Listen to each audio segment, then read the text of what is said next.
morrer, dá muito fruto. Quem ama a sua vida, perdê-la-á. E quem neste mundo aborrece a sua vida, guardá-la-á para a vida eterna. Se alguém me serve, siga-me, e onde eu estiver, ali estará o meu servo. E se alguém me servir, o meu Pai o honrará. Agora minha alma está perturbada. O que direi eu? Pai, salva-me desta hora. Mas para isto vim a esta hora. Pai, glorifica o teu nome. Então veio uma voz do céu que dizia: já o tenho glorificado e outra vez o glorificarei. Amém? Poder sentar. Quero estar com os irmãos essa noite, uma reflexão, os corações dos irmãos, aquilo que o Senhor tem colocado no meu coração. Mas antes de entrar aqui, irmãos, eu queria falar algo que o Senhor trouxe ao meu coração bem no começo do ano. É uma palavra que se encontra lá em Mateus 13, onde Jesus fala da parábola do semeador. Depois, mais à frente, Jesus ele dá a explicação. Quando a parte da semente ela cai ali sobre os espinhos, né, e vai crescendo, né, ela não frutifica. E Deus colocou essa palavra no meu coração no início do ano. A interpretação dessa parábola, né, fala que a palavra ela é sufocada, né, pelas preocupações desta vida.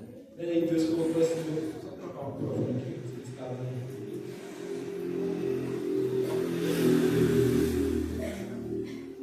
Glória a Deus. E Deus trouxe essa palavra no meu coração, né, que a palavra é sufocada, né, pelas coisas deste mundo, pelas preocupações deste mundo. E eu entrei este ano de 2025 com o propósito, né, de estudar. Assim foi o meu desejo, meu sonho de estudar, de entrar na faculdade. Desde quando eu saí do outro mundo, do mundo errado, né, e entrei para a igreja. Sempre foi o meu desejo, mas uma dificuldade que a igreja estava passando aqui há alguns tempos, no ano de 2022, 2023. Eu não quis estudar, eu estava aqui para poder ajudar na igreja, estar aqui presente todos os dias. Então, orando, ajudando a igreja, veio esse tempo de 2025, que foi um momento que eu percebi que seria uma oportunidade para mim estudar. Eu vejo que Deus tem abençoado a igreja com bastante pessoas aqui, que entraram para poder cooperar com esse ministério. Então eu coloquei o propósito no coração de estudar, de formar, de conhecer mais. Só que tem uma coisa, irmãos, a palavra de Deus ela é sufocada com as preocupações desta vida, é ou não é? Eu estava ali estudando, às vezes orando, meditando na palavra. Eu fiquei alguns dias sem meditar na palavra, a oração não era muito eficaz, e eu senti que a palavra estava sendo sufocada. Eu ali, só na misericórdia de Deus, na graça, sendo sustentado por Deus, creio que pela oração também dos irmãos. E vendo isso, irmãos, a palavra assim, sufocada dentro de mim mesmo, aquele sentimento de sufocamento mesmo, parece que a gente está sendo arrastado, é ruim demais. Eu entendi da parte do Senhor o que Ele quis dizer nessa palavra, logo após esses meses agora que vieram. O Senhor ardeu ela de novo no meu coração. Eu entendi que aquele que coloca a mão no arado, ele não pode olhar mais para trás. Porque se olhar para trás, o inimigo ele vem para poder, de qualquer jeito, nos derrubar. Ele aproveita esses momentos que a gente não está naquela comunhão íntima com Deus, ele vem todos os dias para poder nos derrubar. Então, entenda nessa noite, se você colocou a mão no arado, seja para você, mas serviu para mim essa palavra, não olha para trás não, continua servindo ao Senhor Jesus Cristo, olhando para frente, amém? Amém? Graças a Deus. Então, vamos entrar aqui na palavra, Deus colocou no meu coração. Eu já tenho dito aqui algumas vezes, o propósito do Evangelho de João é mostrar que Jesus, ele é Deus. Só que João, ele não tem somente essa visão. Ele também mostra que Jesus, ele é humano. Como nós vamos ver nesse capítulo aqui, de número 12, nós vamos ver que Cristo, ele sendo humano, ou demonstrando a sua essência humana neste texto, quando ele vai dizer: a minha alma está perturbada. Então João está mostrando aqui para nós que Jesus, ele é ser humano. Ele foi um ser humano assim como eu e você. Jesus, ele teve sentimentos, ele teve angústias. Jesus, ele chorou. Jesus, ele teve cansaço, ele teve sede. Jesus, ele foi humano. E aqui a palavra do Senhor de João vai nos mostrar a humanidade de Jesus. Versículo de número 12. Amém? Irmãos, no capítulo de número 12 de João, narra o fim do ministério de Jesus aqui na terra. Capítulo 12 de João vai narrar o fim do ministério de Jesus aqui na terra, no contexto onde Jesus vinha para Jerusalém. Jesus estava na Galileia e ele veio para Jerusalém com um firme propósito de chegar até Jerusalém. No contexto desse firme propósito, onde Jesus estava vindo para Jerusalém, não estava ligado a Jesus curar. Esse propósito não estava ligado a Jesus a ensinar, por mais que ele tenha feito isso durante a sua caminhada, mas ele estava vindo para poder se sacrificar pela humanidade inteira. Se nós pudermos abrir comigo em Lucas capítulo de número 9, versículo de número 51, nós vamos ver o firme propósito de Jesus quando ele estava vindo para Jerusalém. Versículo de número 51, os irmãos podem observar que Jesus, ele vai dizer, capítulo 9, versículo de número 51, Jesus, ele diz: e aconteceu que, completando-se os dias para a sua assunção, ou seja, o dia que Jesus ele iria voltar para os céus, conforme Atos capítulo de número 1, que vai mostrar que Jesus ele foi elevado até as alturas, manifestou o firme propósito de ir para Jerusalém. Então Jesus ele foi determinado, ele estava ali no fim da sua carreira terrena. Então Jesus ele foi para poder cumprir o seu objetivo aqui na terra, que era se sacrificar por mim, se sacrificar por você, como Cordeiro de Deus. E lá em Mateus capítulo de número 16, o versículo de número 21, Jesus diz que quando ele chegasse lá, ele iria padecer muitas coisas, iria ser rejeitado pelos anciãos, pelos sacerdotes. Jesus ia ser rejeitado pelos escribas, ele seria morto, mas no terceiro dia Jesus ressuscitaria. Ouvindo isso da boca de Jesus, Pedro ele fala com Jesus: Jesus, tem misericórdia de ti, tenha compaixão de ti, você é o Filho de Deus, não fale isso. Então Jesus ele vai responder dizendo, repreendendo ali o inimigo, para trás de mim, Satanás, porque tu não conheces as coisas de Deus, não compreende as coisas de Deus, mas somente as que são dos homens. E no contexto que se refere à entrada triunfal de Jesus em Jerusalém, quem lembra dessa passagem? Quem aqui assiste The Chosen?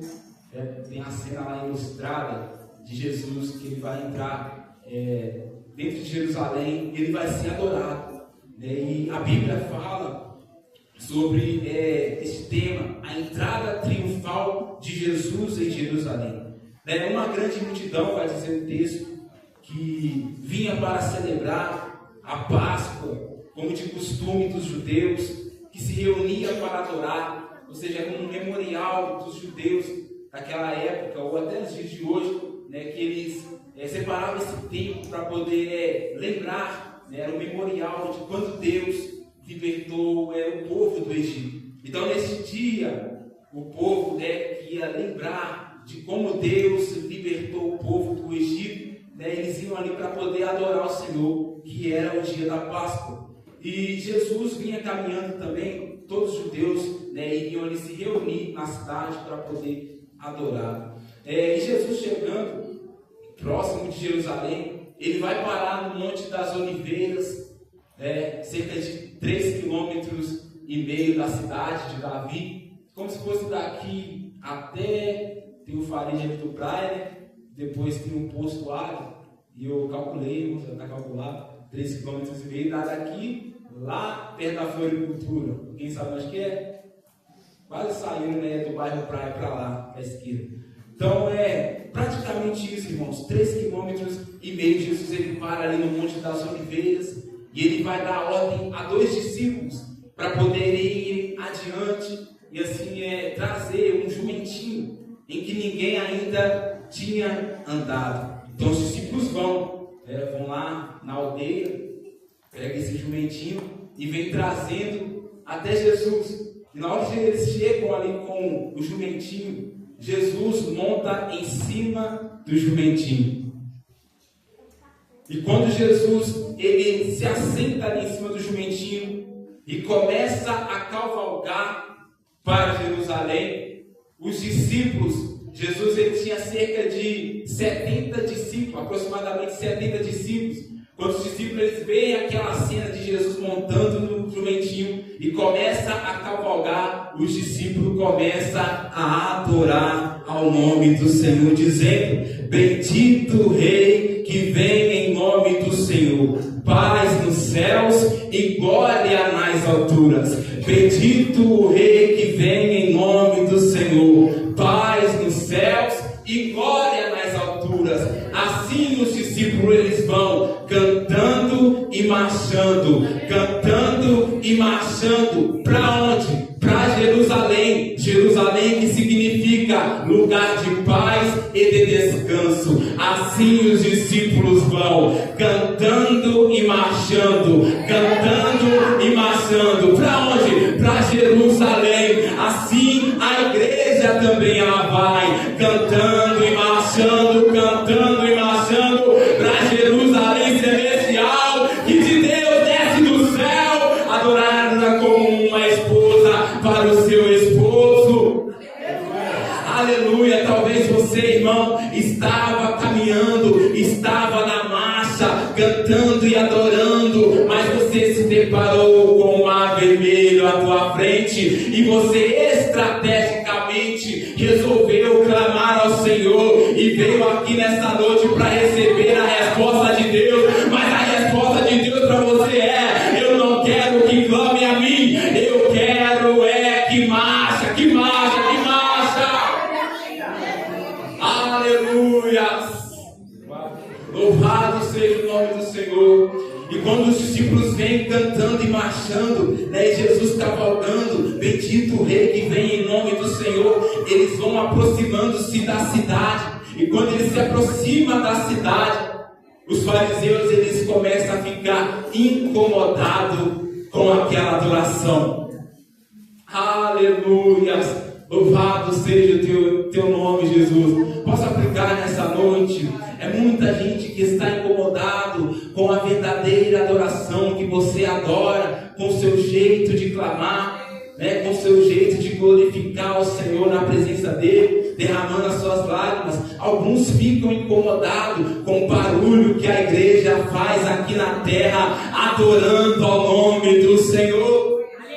E assim os fariseus, irmãos, eles ficam inquietos e incomodados. E Jesus aproximando ali da cidade, os fariseus eles correm e vão até perto de Jesus. Aí vem a hipocrisia deles e diz: mestre, repreende os teus discípulos para que estes se calem. Jesus já entendendo ali que na boca deles era como um sepulcro, né? Como diz o salmista, né? Eles vão dizer: mestre, naquela hipocrisia, repreende os teus discípulos para que estes se calem. Aí Jesus vai olhar para ele e vai dizer: se estes se calarem, até as pedras clamarão. Se estes se calarem, até as pedras clamarão. Sabe o que eu aprendo aqui com base no que Jesus disse? E que João Batista disse em Mateus capítulo 9, versículo 3, é que se você não quiser adorar, tem quem adore. Se eu não quiser cantar, tem quem cante. Se você não quiser louvar, tem quem louve. Se você não quiser ir, tem quem vai. Deus envia os seus escolhidos. Aleluia. Ele suscita das pedras filhos de Abraão para fazer a sua obra, para poder adorar ao nome dele. Aleluia. Agora vamos lá em Lucas, capítulo de número 19, versículo 41. Vai dizer que quando Jesus ele vinha aproximando-se da cidade, quando Jesus estava próximo à cidade de Jerusalém, imagina comigo, você que já assistiu o The Chosen, você vai ter uma bela distração na mente, que as estradas ali não tinha asfalto, não tinha carro, assim como tem automóveis de hoje, não tinha uma BMW, ali somente acho que nem carroça tinha, eles iam andando mesmo, e eles vinham de longe, o povo estava se reunindo na cidade para poder adorar ao nome do Senhor pela libertação. E quando Jesus está se aproximando, cavalgando, no jumentinho, somente Jesus de jumentinho, imagina a cena. Jesus ele vai olhar para Jerusalém e ele não vai conter as suas lágrimas. Então Jesus, aqui olha para você ver que a Bíblia mostra a humanidade de Jesus. Jesus ele sofreu assim como eu e você sofre aqui na terra. Jesus no capítulo 19, versículo 41, ele chora sobre Jerusalém. E é interessante, irmãos, que além desse texto, só abre um parênteses, que quando Jesus ele vai se aproximando da cidade, o povo adorando, esse mesmo Jesus que está sendo adorado pelo povo, bendito seja o Rei que vem em nome do Senhor, vai ser o mesmo Jesus que vai sair carregando uma cruz, sangrando, indo em rumo ao Calvário, rejeitado pelo esse mesmo povo que está adorando ao nome dele. O povo que gritava Hosana vai ser o mesmo que vai gritar crucifica. E naquela passagem, irmãos, onde Jesus ele estava sangrando, a Bíblia diz que ele ficou desfigurado por causa da chicoteada, por causa dos açoitamentos que Jesus recebeu, estava todo desfigurado. Imagina a cena, Jesus todo sangrando, carregando uma cruz, e o povo em sinal de julgamento ao nome do Senhor. E as mulheres, a Bíblia vai dizer neste texto, que as mulheres, elas vendo aquela cena de Jesus sendo Jesus desfigurado, elas vendo aquela cena, elas também não vão se conter as suas lágrimas, e ela vai chorar por Jesus. As mulheres vão começar a chorar por Jesus, e Jesus subitamente ele vai olhar para as mulheres e vão dizer: olha, não chore por mim, chorai por vós mesmos e pelos vossos filhos. Por que Jesus ele disse isso? Porque Jesus ele não estava caminhando para a morte. Jesus não estava caminhando para a derrota, mas Jesus ele estava caminhando para a sua glorificação. Ele iria para poder vencer a morte e o inferno. É por isso que ele dizia para as mulheres: não chore por mim, chore por vocês mesmos. Aí no versículo 42, irmãos, de Lucas 19, Jesus chorando, imagina Jesus em lágrimas. Naquele momento que Jesus ele está derramando a sua lágrima, ele vai dizer: se tu conhecesses também, ao menos nesse teu dia, o que é preciso para conseguir a paz, mas agora isto está encoberto aos seus olhos. Se tu conhecesses também, ao menos esse teu dia, o que é preciso para conseguir a paz. Como eu disse aqui, o povo estava indo se reunir até o templo para poder adorar o nome do Senhor. E era um memorial, era a Páscoa. E eles entendiam que naquele momento de adoração, naquela festa da Páscoa, é que os pais que estavam no Egito, eles receberam a paz, né, da opressão do Egito. Né? Não era assim? Eles clamaram ao Senhor naquela época do Egito, né, pedindo para Deus entrar com providência. E agora os judeus, eles entendiam que aquele momento era um memorial de lembrar que os pais, eles foram libertos da paz, foram libertos, né, da opressão do Egito. E quando eles vão se aproximando ali, Jesus, ele chora e diz: ah, se tu soubesse ao menos esse teu dia, o que é preciso para conseguir a paz. Muitas pessoas, elas buscam em bens materiais, buscam aqui na terra a paz, às vezes pensando que se sair um pouco do serviço de casa e ir para uma praia, né, para relaxar, ali ela vai ter assim, um momentinho de paz, de descanso. Mas Jesus, ele está dizendo aqui: ah, se você soubesse o que é preciso para conseguir a paz. Eu que leio alguns livros sobre psicologia, eu vejo algumas partes que o autor, ele ilustra muitos ricos, né, que tem muito dinheiro, né, tem com o que gastar, com que pode comprar o que quiser, né, mas eles não têm paz. Aí tem gente que não tem uma bicicleta da Calói, né, não tem um fusquinha para poder andar, ainda anda de aluguel, né, mora na casa dos pais, né, mas quando vai dormir ele tem paz.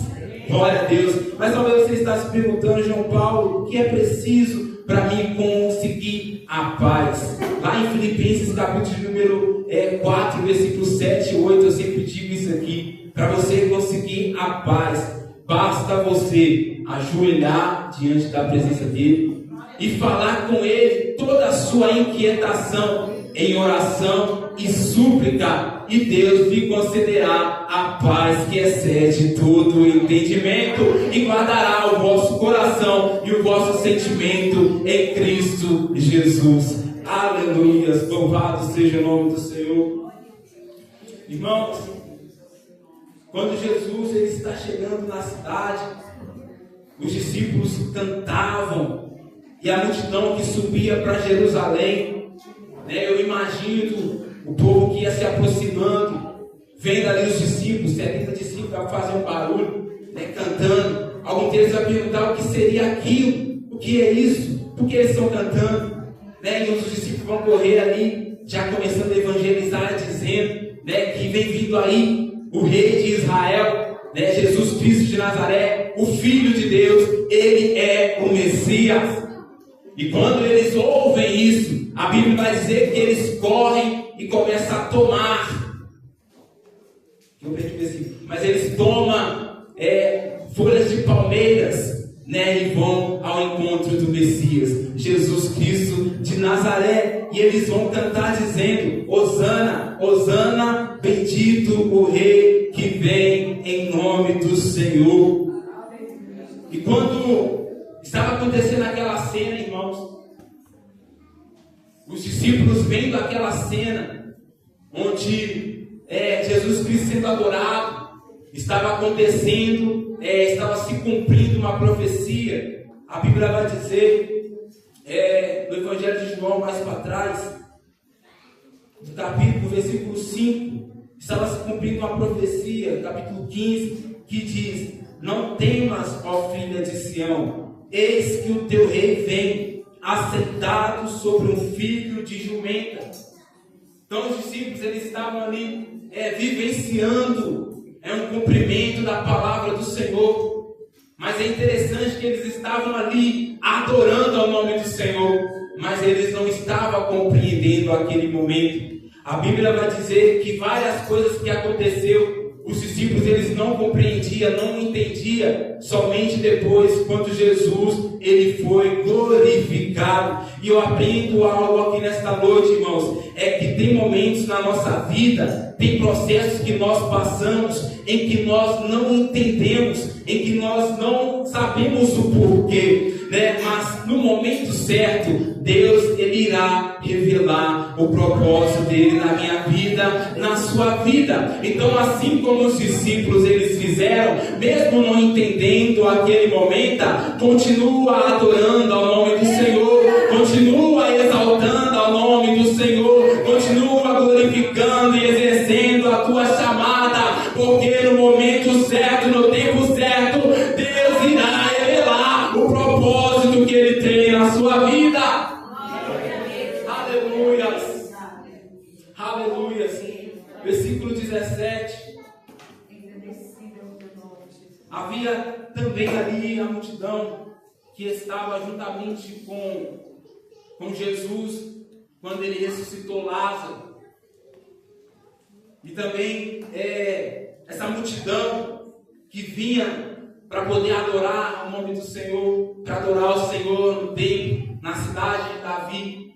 Eles testemunham de Jesus, o que Jesus ele fez, né? E a lei diz, né, que o testemunho de duas pessoas é válido. Agora imagina de uma multidão dando testemunho que Jesus ressuscitou um homem depois de 4 dias. O povo ele fez um alvoroço, tomando também ramos de palmeiras, e essa multidão também saiu ao encontro de Jesus. Um grande barulho fazia na cidade de Jerusalém. Hosana, Hosana, bendito o rei que vem em nome do Senhor.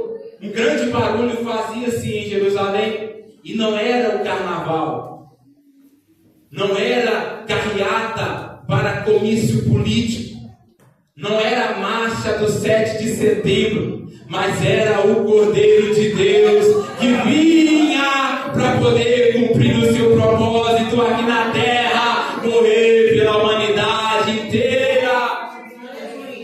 Aleluia. Jesus ele é adorado como rei pela multidão por causa do seu poder, da sua autoridade.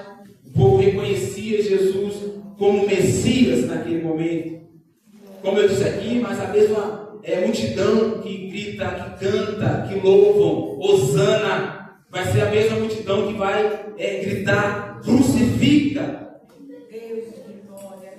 Aleluia. E quando o povo adorava, versículo de número 19, revela ali o desespero dos fariseus.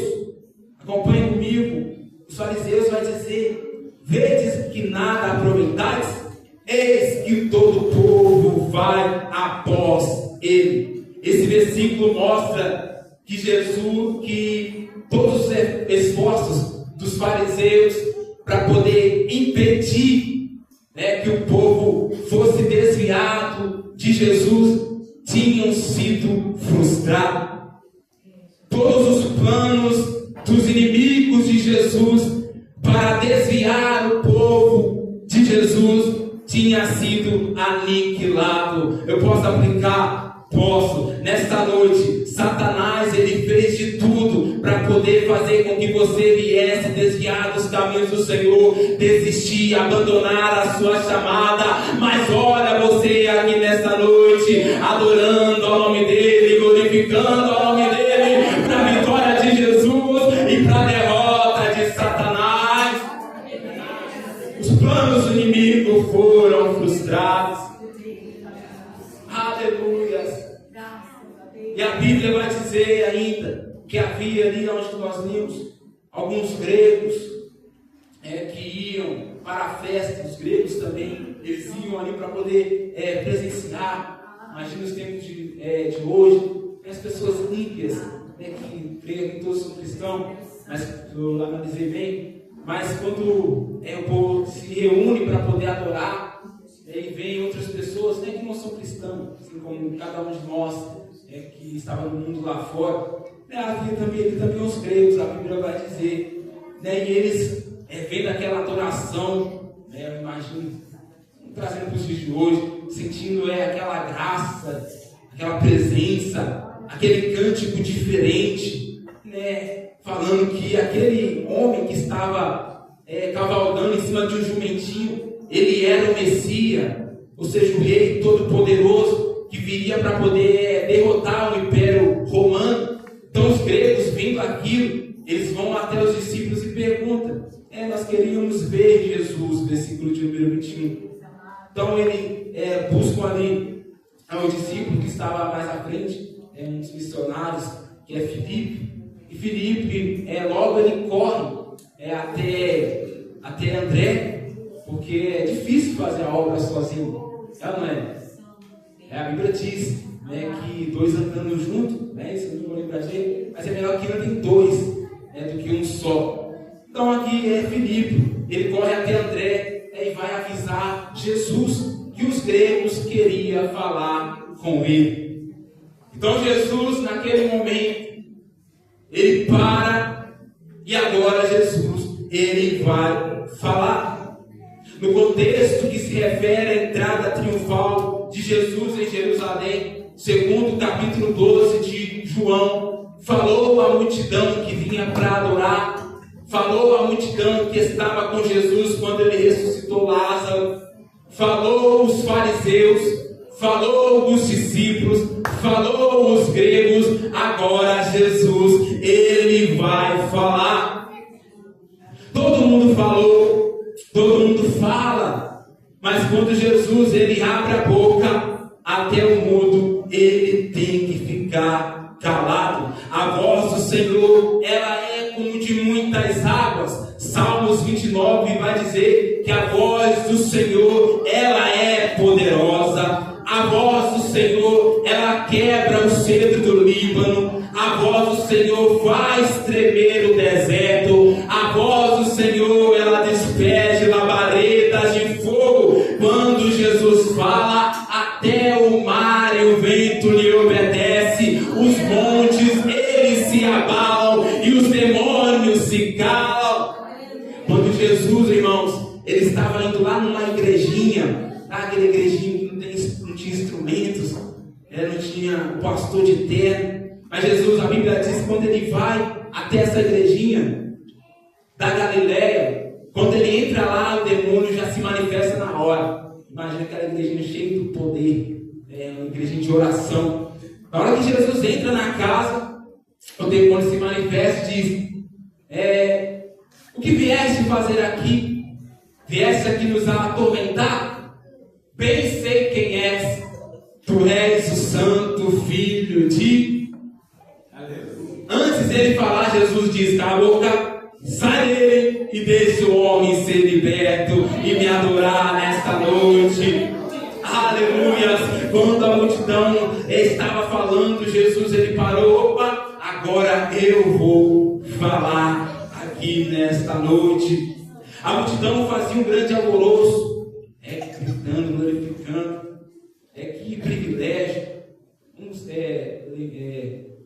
entrar na mente do judeu naquele momento. Que privilégio você chegar logo no dia da Páscoa, e você chegando ali para poder adorar. Você entra logo com o Messias. Aleluias. Oh, aleluias. Assim vai ser nós também, irmãos. Nós vamos entrar com Jesus na glória eterna, ele no cavalo branco e nós indo após ele, adorando e cantando para todos sempre. Aleluia. Glória a Deus. E naquele momento que esse privilégio dos judeus, que eles estavam adorando ao nome do Senhor, eu imagino agora,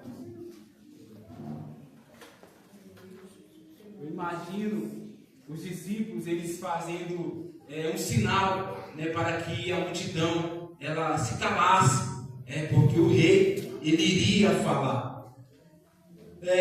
E assim eles fizeram, pedindo para que o povo ficasse em silêncio, fazer silêncio, para que Jesus ele viesse operar, viesse falar, na verdade.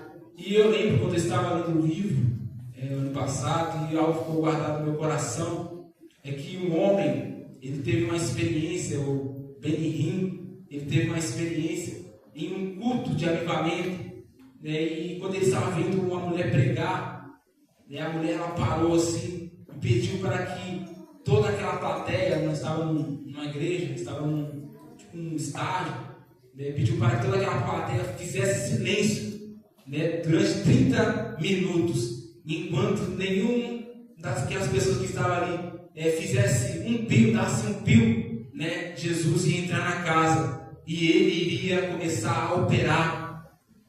Enquanto a multidão que estava ali naquele evento não fez silêncio, Jesus ele não operava, e aquela mulher falava o tempo todo: fique em silêncio, porque Deus ele vai passar aqui, o Espírito Santo vai passar aqui curando, realizando milagre. Depois de um grande esforço que ela fez, né, passou-se 30 minutos certinho, Deus ele passou no auditório ali e o povo começou a glorificar a Deus, dizendo que estava sendo curados, recebendo o seu milagre, a sua resposta, batismo com o Espírito Santo.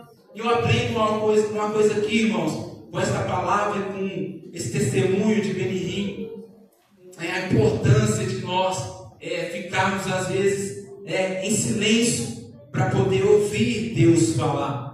A Bíblia vai dizer, se eu não me engano, em Eclesiastes ou Cantares, vai dizer que há tempo de falar e há tempo de ficar em silêncio, sim ou não? Só que eu aprendo uma coisa aqui, que a gente devemos ficar em silêncio, né? Às vezes a gente fala coisas que não se deve falar, né? Ou então a gente fala algo que fala algo na hora errada, ou não é? Só que eu aprendo algo aqui, que a mensagem de Deus ela deve ser pregada. A Bíblia diz em tempo e em fora de tempo. Nós, nesse culto de missão, precisamos entender que a mensagem de Deus ela precisa ser pregada em tempo e em fora de tempo. Mas para a gente interagir ou falar outras coisas, é preciso a gente ficar em silêncio, sim ou não? Então os discípulos ali, versículo 23, eles pedem para que a multidão fizesse silêncio, e Jesus ele vai começar a dizer, versículo 23,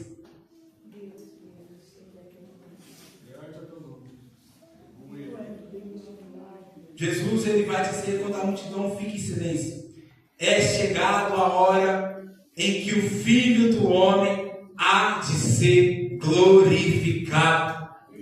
Eu imagino na hora que Jesus ele falou aquilo, a multidão ela já começa a glorificar a Deus, né? Hosana, Hosana, bendito o Rei que vem em nome do Senhor. O que Jesus ele diz?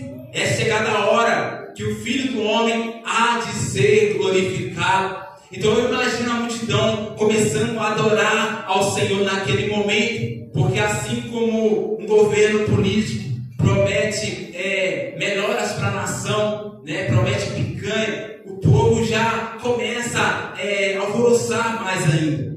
Só que Jesus, quando ele diz isso, irmãos, é chegada a hora em que o Filho do Homem há de ser glorificado.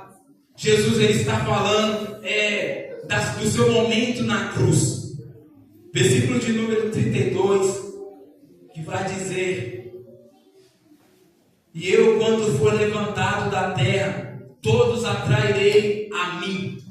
Né? Essa passagem faz uma conexão com João 3, que Jesus ele fala que assim como Moisés ele levantou a cruz no Calvário, a serpente no deserto, assim o Filho do Homem ele também será levantado. Então quando Jesus ele fala aquilo, irmãos, ele está falando da sua glorificação na cruz, quando Jesus seria levantado e ele ia atrair todos para ele. Versículo 32 que vai dizer, e eu aprendo algo nessa noite, é que nós não fomos atraídos pelo fogo que ardeu na sarça, mas nós que estamos aqui, nós fomos atraídos pela cruz de Jesus no Calvário.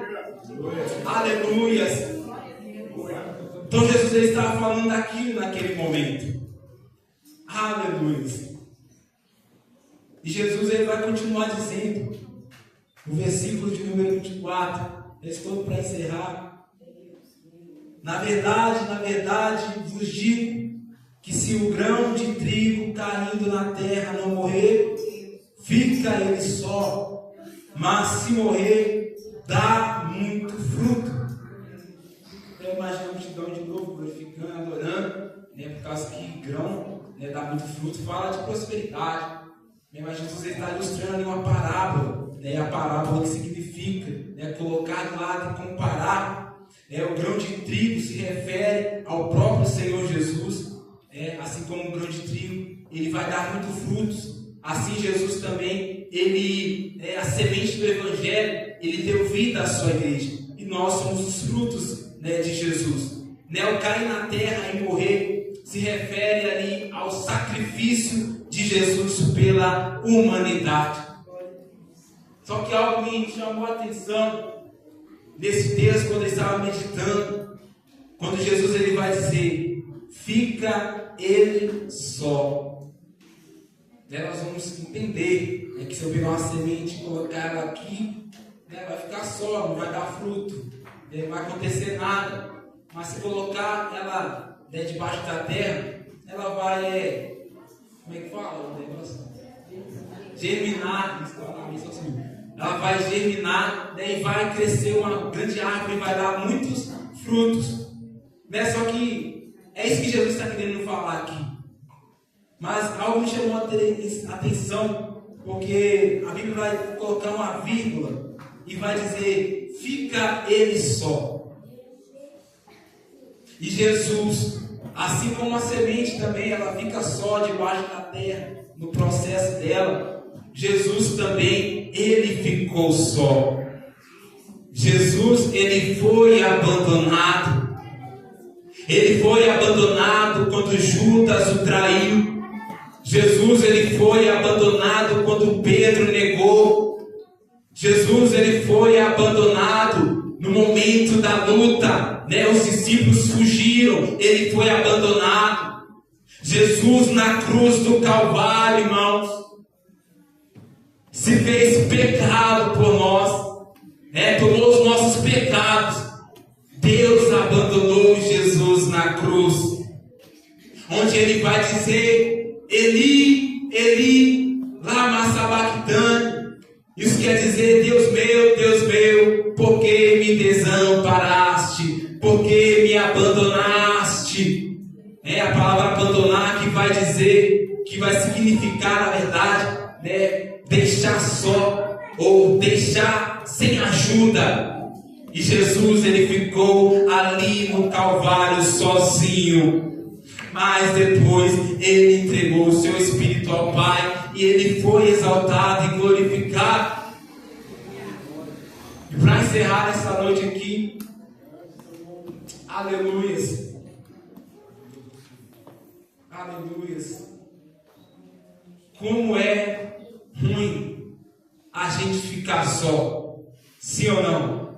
Imagina Jesus naquele momento, irmãos, naquela cena, que ele ficou sozinho, que ele foi abandonado. Como coisa terrível é o homem ele ficar só, a mulher ela ficar só, principalmente nos seus piores momentos. Quando você consola pessoas, mas quando você precisa de um consolo, não tem ninguém. Quando você dá conselhos a pessoas, mas quando você precisa de conselhos, não tem ninguém. Quando você dá um abraço a alguém, quando você está cheio de alegria, mas quando você está precisando de um abraço, não tem ninguém. Fica só. Assim como Elias teve o culto pentecostal no Monte Carmelo, fogo do céu desceu, o povo naquele congresso começou a glorificar o nome do Senhor, começou a adorar o nome do Senhor, cheio de alegria. Somente Deus é o Deus de Israel. Mas no dia seguinte, na segunda-feira, Elias, ele ficou só. Elias, que era o pregador da noite, trouxe o fogo de Deus, ele ficou só naquele momento. onde ele foi para o deserto, deixou seu osso, e a Bíblia vai dizer que ele deitou debaixo de um zimbro, desejando a morte. Por quê? Porque os seus inimigos se levantou contra ele, e no momento que ele precisava daquele adorador que estava no monte, não estava com ele, ele ficou só. Agora, pois, Senhor, tira a minha vida, porque para mim não dá mais. Eu não sou melhor do que os meus pais. Então Elias, ele deita ali, e a Bíblia vai dizer que ele dormiu. Ele não morreu, não, ele dormiu. E a Bíblia vai dizer que ele estava sozinho na visão humana. Mas Deus estava com Elias naquele momento, onde ele enviou o anjo até Elias e levou para ele pão, e levou para ele água, que é aquilo que sustenta o nosso espírito. E o anjo tocou ali Elias e disse: Elias, levanta, Elias, porque o teu caminho ainda é muito comprido. Aleluias. E Elias se levantou, mas ele não estava entendendo a voz do Senhor, e ele foi para dentro de uma caverna, e Deus se apresentou para ele e disse: Elias, o que está fazendo aqui, Elias? O que você está fazendo aqui, Elias? Você que está desejando a morte, desejando parar, mas o momento agora não é hora de parar, Elias. Não é hora de tirar as mãos do arado, Elias, porque você ainda tem um caminho muito comprido. Eu tenho um grande propósito com você ainda nesta terra, Elias. E quando for o momento certo, eu vou mandar uma carruagem de fogo para você, para te levar para perto de mim. Aleluia. Elias ficou só. E também Paulo, é o missionário Paulo, maior missionário que teve depois de Jesus. Ele ficou só. Nós sabemos a história de Paulo, plantador de igreja, mas ele ficou só. E ele vai dizer: na minha audiência, quando os meus inimigos se levantaram contra mim para poder me acusar, não teve ninguém comigo. Na visão humana, Paulo estava sozinho, mas na visão de Deus, Paulo estava com ele. Ele disse: mas Deus me livrou da boca do leão. Aleluia. Talvez você está se sentindo só nessa noite, ou se sentiu só neste ano, mas Deus sempre estava com você. Deus sempre estava do teu lado.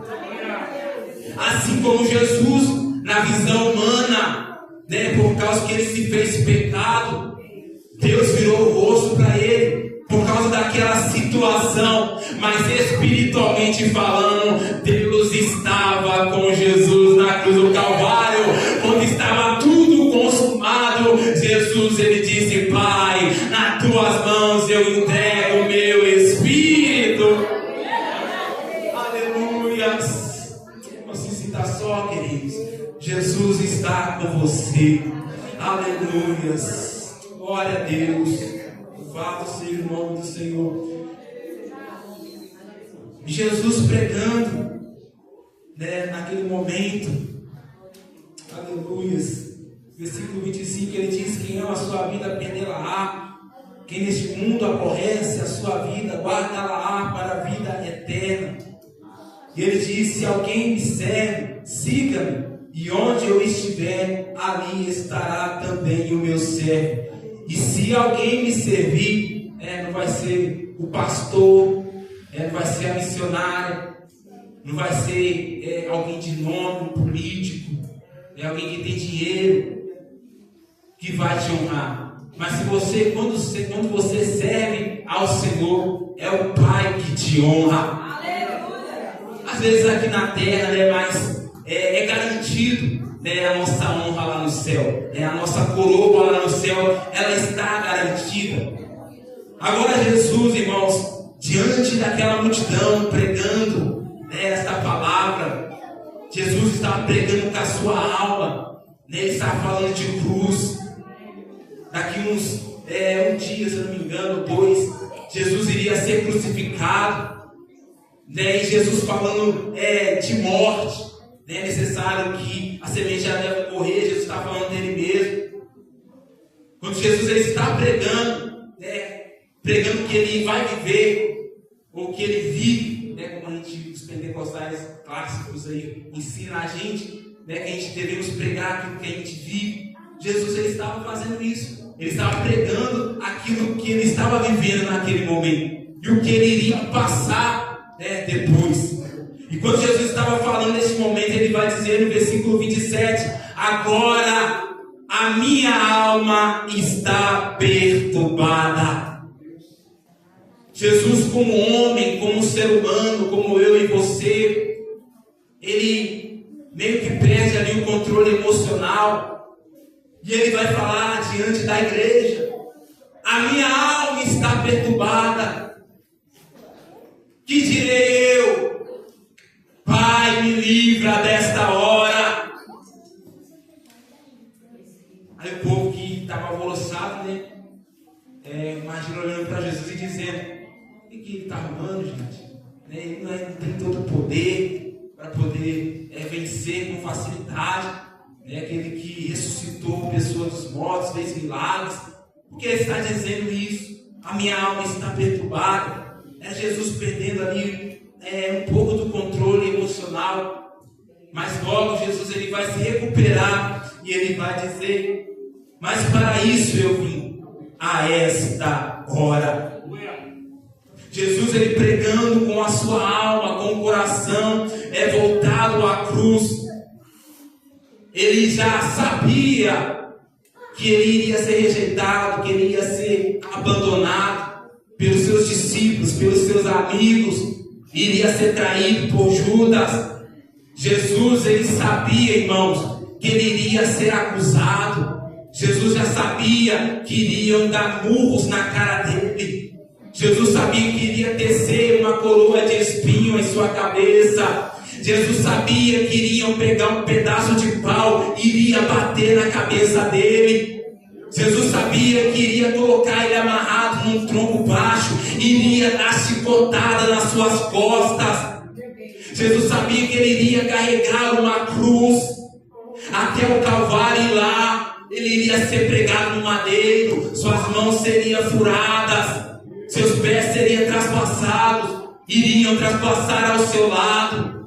Jesus saberia que ele iria ser afrontado pelo seu próprio povo naquele momento. O povo que ele quis ajuntar debaixo das suas asas, como a galinha ajunta os seus pintinhos. Jesus ele iria ser rejeitado por este povo, e é por isso que ele diz: a minha alma está perturbada até a morte. E nós que somos cristãos, talvez a gente não tenha medo da morte. Se a morte vier, como Paulo diz, viver é ganho e morrer é lucro, ou o contrário, vice-versa. E se a gente morrer, a gente vai para o céu.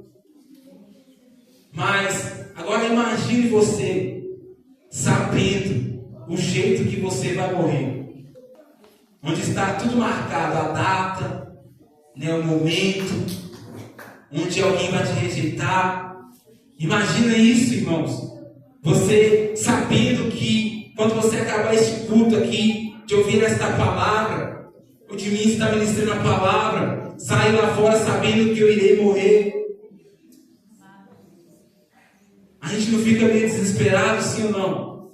A gente, mesmo que a gente vai para o céu, imagina, ainda mais Jesus, que ele foi morto daquele jeito, chicoteado, e o pior de tudo, que Jesus ele foi rejeitado pelos seus. Então por isso que Jesus ele vai dizer isso: a minha alma está perturbada. E lá no jardim do Getsemane, onde Jesus ele está orando, depois dessa linda pregação, Jesus ele vai ter um momento com os discípulos.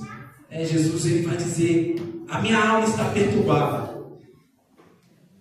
Só que lá no jardim do Éden, ele vai dizer uma outra frase, que quando ele estava ali orando, né? E a Bíblia vai dizer que Jesus orando, ele começou a suar sangue, né?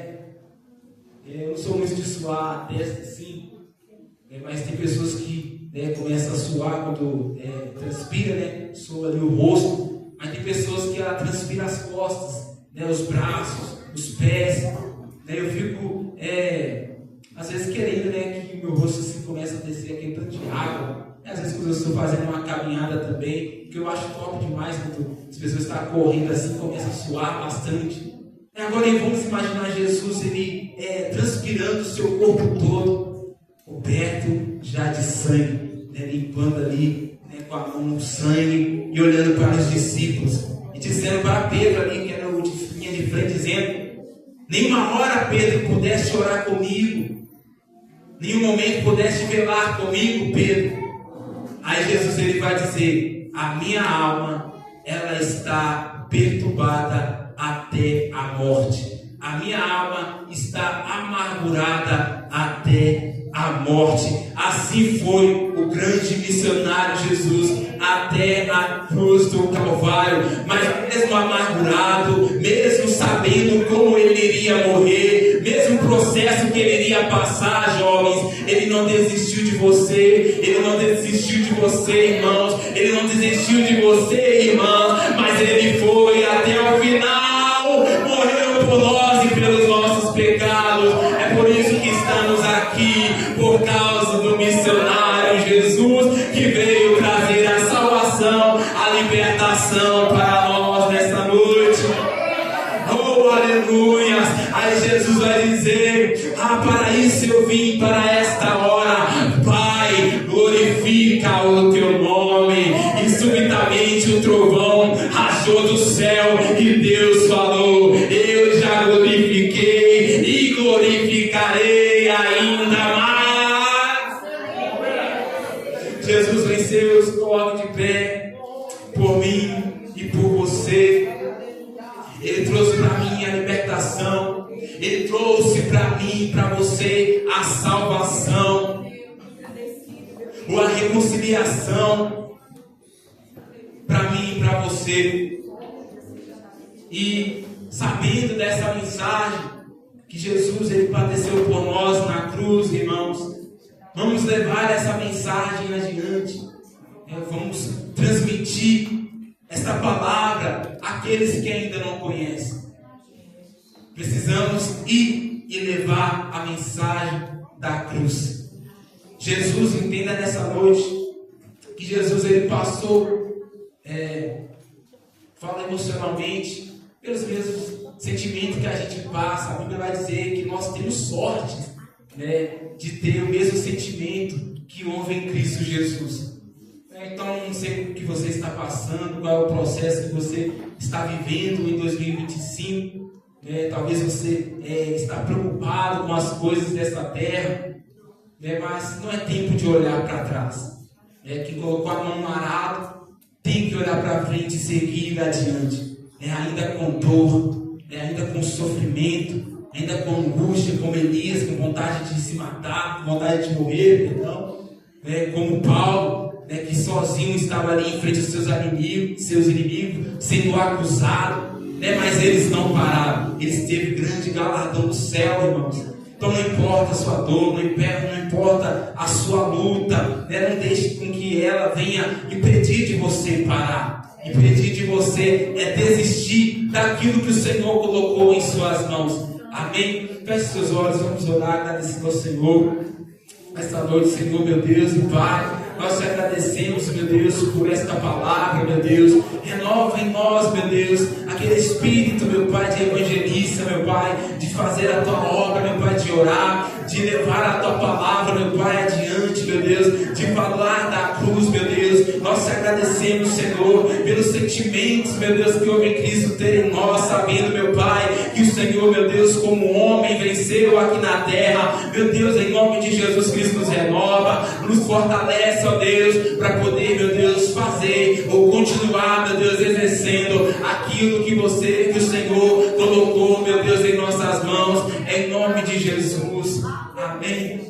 Glória a Deus. Essa noite, quero perguntar aqui Se tem alguém que quer reconciliar, se quer voltar para Jesus, essa oportunidade é neste momento. Se você quiser vir, nós vamos orar por você. Entenda que você é um espírito.